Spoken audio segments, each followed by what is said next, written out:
For millions of years, it was a ghost in the dark, a 10-kilometer mountain of rock and ice tumbling silently through the void of the solar system. Its journey, begun in the chaos of the asteroid belt, was a long and lonely one. It was an engine of cosmic change, a harbinger of extinction, its trajectory set on a collision course with a vibrant blue-green world, completely unaware of the doom that was approaching. But what if the story we know so well had a different ending? What if, in the final, critical moments of its approach, the intricate dance of gravity played out just a fraction differently? A slight nudge from a passing moon, a whisper of solar wind, or simply the chaotic mathematics of the cosmos alters its path.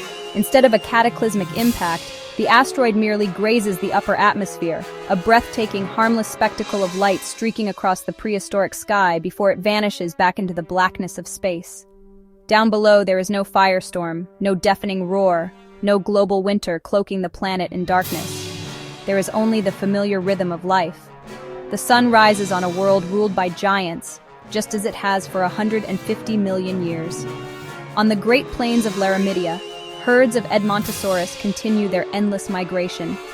In the southern forests of Gondwana, titanosaurs browse the canopy, their immense weight shaking the ground. The air is filled with the calls of pterosaurs and the hum of ancient insects. For the dinosaurs, it is just another day. But this single non-event changes everything. Without the great Chicxulub impact to wipe the slate clean, how long would the age of dinosaurs have truly lasted? They were the undisputed masters of the planet, adapted to nearly every environment. What force could possibly have unseated them? And what of the mammals? Our distant ancestors, small nocturnal creatures, living in the shadows, in the burrows, in the margins of a world that was not their own. Would they be forever relegated to the undergrowth, their evolutionary potential capped by the reptilian ceiling above? Would intelligence, as we understand it, ever get a chance to emerge? Today, we split the timeline at that crucial moment, 66 million years ago. We will step onto an alternate Earth, a world where the asteroid missed, and explore the profound consequences of one of history's greatest what-ifs. We'll keep this grounded in what paleontologists know, climate, plate tectonics, and evolutionary trends, then explore plausible branches of history.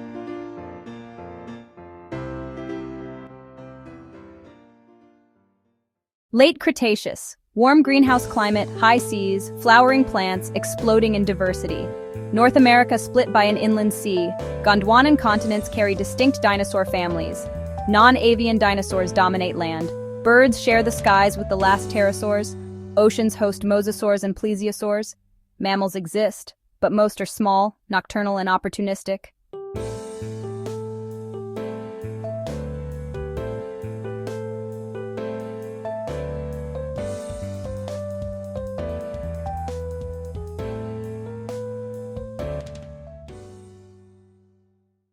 Two big forces still shape this world. Volcanism. Deccan traps erupting. Gradual warming and atmospheric stress, but no sudden die-off. Plate tectonics. India collides into Asia. Himalayas rise. Later, ocean gateways open around Antarctica. Oligocene cooling. Takeaway. Environmental pressure continues, but on million-year timescales. In a world spared from sudden, fiery apocalypse, the engine of change doesn't stop. It simply shifts gears. The long, slow pressures of a changing climate, of drifting continents and evolving flora, now dictate the fate of life. With millions of years to adapt, many dinosaurian lineages persist, but they also transform in profound ways, branching into new forms to meet the challenges of a new era. The most immediate winners are the herbivores already poised for success. As flowering plants continue their conquest, new types of vegetation emerge, including tough, fibrous grasses that form vast prairies. For the hadrosaurs, the duck-billed dinosaurs, this is a world made to order. Their genius lies in their mouths, complex dental batteries with hundreds of tightly packed, constantly replaced teeth. This relentless grinding apparatus let them process abrasive grasses with unparalleled efficiency. They become the great grazers of this alternate Cenozoic, their vast herds a constant rhythmic presence on the plains. Alongside them, the ceratopsians flourish, turning iconic features into specialized tools. Their magnificent frills and horns, already formidable defenses, evolve into even more elaborate billboards for social display. In the open grasslands, visual communication is key.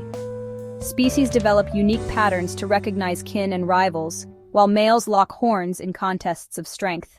Their powerful beaks, able to shear through tough cycads, adapt easily to the new buffet of hardy plants. They are the armored titans of the plains, a testament to combining defense with social complexity. Meanwhile, on the southern continents of Gondwana, the old guard remains in power. Colossal titanosaurs continue their reign, their immense size making them ecosystem engineers who shape the landscape itself. Their lineage diversifies, giving rise to specialized giants on the mainland. On isolated landmasses, however, island evolution takes hold. Some titanosaurs shrink dramatically, becoming dwarf forms no larger than an elephant, a remarkable adaptation to limited resources. Hunting these herbivores are the abelisaurids, Gondwana's apex predators. With their distinctively short, deep skulls and powerful jaws, they are specialists, evolved to tackle the sauropods sharing their environment. As their prey diversifies, so do they. Some may have become pack hunters to bring down the largest titanosaurs, while others specialized on smaller prey. Their bulldog-like faces a menacing presence across the southern world. The smaller feathered theropods also seize new opportunities. Dromaeosaurs and their kin radiate into a spectacular array of forms. As plains expand, some lineages develop longer legs, becoming swift pursuit hunters that run down prey in the open. In the remaining forests, others double down on stealth, their keen senses making them perfect ambush predators. Their coat of feathers proves a crucial advantage.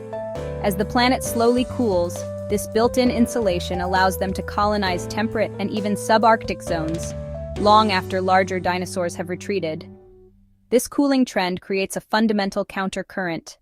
The age of the true giants wanes. The largest, most metabolically demanding animals find it difficult to sustain themselves. Their populations shrink, their ranges contract, or their descendants evolve smaller sizes. The ultimate victors are not the biggest, but the most versatile, who inherit this dinosaur-dominated Earth. In our altered timeline, the skies of the Cenozoic are not a blank canvas for the birds. Their story of diversification is not one of explosive, opportunistic conquest, but a far more complex narrative of persistence and competition. The old masters of the air, the pterosaurs, did not vanish in a global cataclysm. They remain a formidable presence that profoundly shapes the evolutionary trajectory of their feathered rivals. The age of reptiles continues, not just on land, but in the air.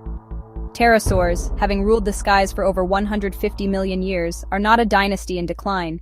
In fact, some groups are at their zenith. The colossal Ajdarchids in particular not only survive but thrive. They are the apex predators in many ecosystems, striding across floodplains and snatching up any unguarded dinosaur hatchling or small mammal they can fit in their enormous, toothless beaks. Their reign is unchallenged in the realm of giant flyers. And what of the birds? The aves, including ancestors of modern lineages, are present. They survived the gradual environmental shifts, but they face a world where the most desirable aerial niches are already occupied. Their radiation is stifled, channeled into the gaps left by their giant reptilian cousins. The explosive diversification that characterized their evolution in our timeline simply doesn't happen. On the ground, the story is similar. The dream of giant, flightless terror birds is extinguished before it can begin, as a diverse array of non-avian theropods fiercely defend their roles as terrestrial carnivores. The coastlines become a key battleground. Here, towering Ajdarchids wade through the shallows like monstrous herons, their long necks allowing them to probe deep or snatch prey from the sand with lightning speed. They compete directly with emerging lineages of large wading birds, which are forced into smaller prey categories. Offshore, flocks of ichthyornis-like birds, with their sharp-toothed beaks, must contend with surviving pteranodontids, highly efficient marine soarers that can cover vast distances over the open ocean in search of fish. It is a prolonged struggle for every calorie from the sea. Inland, on the open steppes, Ajdarchids are undisputed kings, terrestrial stalkers of formidable size. Here, birds are relegated to supporting roles. Flocks of small finch-like species may flourish by focusing on seeds and insects, resources too small to interest a 10-meter pterosaur. In the dense forest, however, birds find their sanctuary. The tangled canopy is difficult for large pterosaurs to navigate.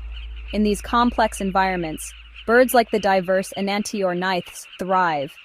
Their advanced perching ability and maneuverable wings give them an advantage, allowing them to radiate into a multitude of arboreal niches, largely free from pterosaur interference. This world is defined by a prolonged aerial arms race, driving innovation in both groups. Pterosaurs maintain dominance in large-scale soaring and stalking, while birds perfect their maneuverability and mastery of cluttered habitats. The skies are a shared space, a dynamic ecosystem of coexistence and conflict that will persist for millions of years. The question is not who wins, but how this endless competition will continue to shape the evolution of flight itself. No sudden acidification or darkness. Reefs face fewer abrupt crises. Mosasaurs and plesiosaurs persist, but as sea levels fall over millions of years, shallow seas shrink, pressure on large marine reptiles. Sharks and teleost fish keep rising. Declines are gradual, not catastrophic.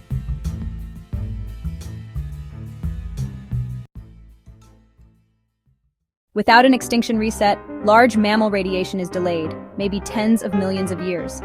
Many remain small, nocturnal, arboreal, edaphic. Some push into semi-aquatic niches along coasts and rivers. Primates may evolve in canopies, but diurnal, ground-dwelling primates, and eventually hominins, are unlikely under persistent dinosaur competition.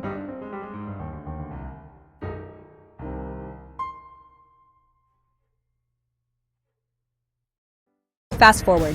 India-Asia collision intensifies monsoons. Around 34 MA, gateways open, Antarctica glaciates.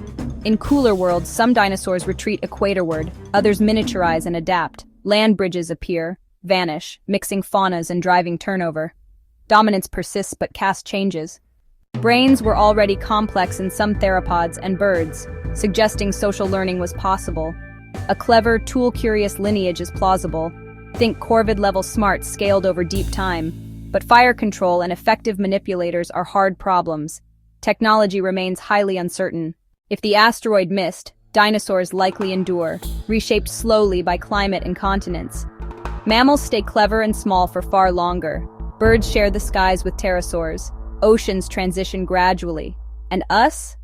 In this timeline, there may be no humans, only three-toed footsteps.